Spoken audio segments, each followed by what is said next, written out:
Glaive announces retirement. This came out early this morning. It was the first thing I saw when I opened up my phone.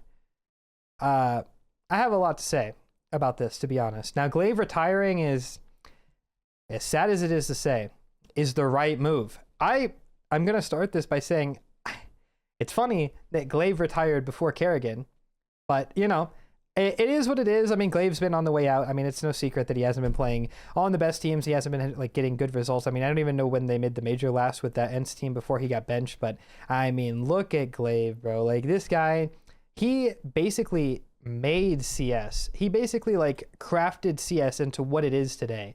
If you think about it. Now, I thought about commenting under his tweet and saying like, this guy is probably one of their like biggest reasons that I even got into the game like as heavy as I did. Like when all of the analysts and casters were always talking about how Astralis was changing the way the game was played and how they were going for nade stacks and had such a good understanding of how to play as a team, like that entire era of Counter-Strike, if you guys missed it, you missed like a lot. You missed so much. Like every event watching Astralis play, it was just perfect CS all the time. And even if they ever got broken out of that system, there was teams that could play at that level and break them and make them uncomfortable. It didn't even matter because you would still have the most insane individuals at the time, like Dupree, Magis, Device. I mean, come on. Now, even Glaive was frying on that Astralis roster. So it's sad to see this. I mean, I have a lot of respect for Glaive, even though I do think when it comes down head to head to who is the best IGL of all time, I still slightly give it to Kerrigan.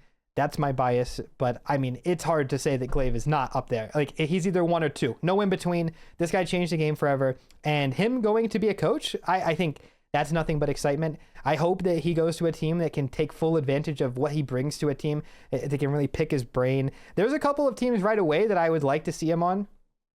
I mean, you know, we'll see. We'll see, you know, like maybe a team like Mouse. I think that would be really strong. I think Falcons, you know, say I'm crazy, but you know, it could happen, you know, and I think that he could be a really coach. I'm really sad to see that he's retiring, but I am glad to see that he's not wasting the last couple of years that he has being around the scene, and he's going to go provide his insight to a team that can still use him. This is great. This is fantastic.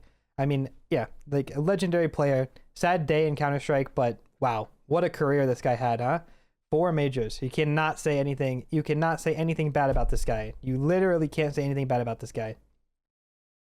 Is there anything else? I mean, there's this, like this. We have 2 things to talk about with this. All right, let me grab this wildcard news really quick because that happened a couple of days ago, and this will be worth talking about. Wildcard benched the entire roster. Now, I'm not gonna lie, I heard about this a while ago. This is one of those things that you get as being an NA insider. You do hear about these things. So I knew this happened like 2 weeks ago. I knew this was coming, and my initial thoughts on it when I heard was, wow, that's really fucking dumb. But the more that I think about it, the more I think, wow, this is more than really dumb. They had such a good roster. They could have done so much with this team.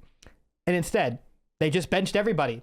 How this team has been very mismanaged. I mean, let's talk about first and foremost. Do you remember the ChatGPT stuff?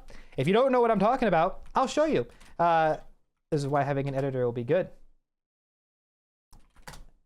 If you don't remember this, a couple of months ago, Fizzy gave this interview where he said that ChatGPT was involved in making suggestions for the players. Wow.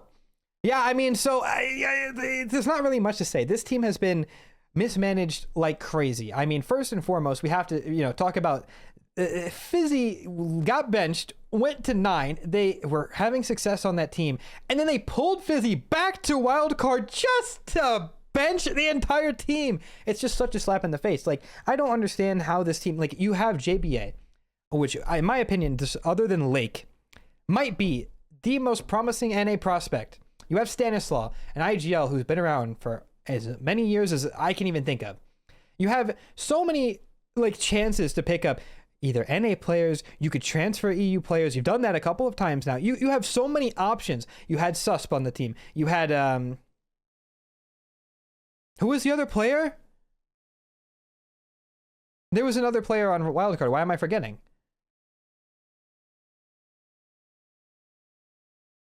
No, that was it. Huh. Oh, Sonic. Yes.